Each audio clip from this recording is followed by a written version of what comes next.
Brad Williams XL primes. How about selecting all colors that are greater than some pre-described number? Here we are, F9, to your heart's content. Anything greater than 5, 13, none. Greater than, what are we doing here?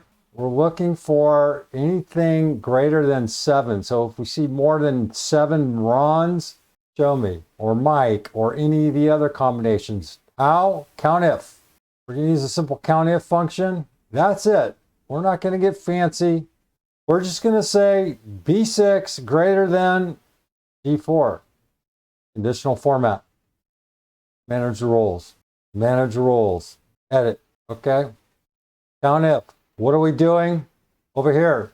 Read the COUNTIF. Basically, we're counting. COUNTIF B6, B4, B6 greater than 1. Count anything that's greater than 7. So this is one thing here within COUNTIF.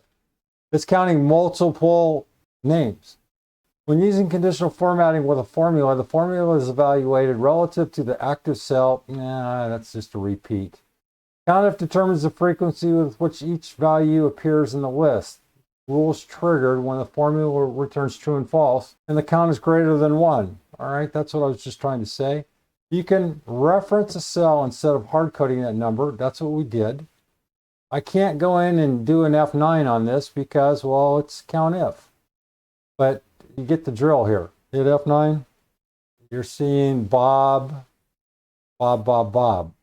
Because there's more than 11 Bobs, but fewer than 11 Kims or 11 Terrys. There's 9 Terrys, so they're not going to be highlighted. Brad Williams, XL Prime.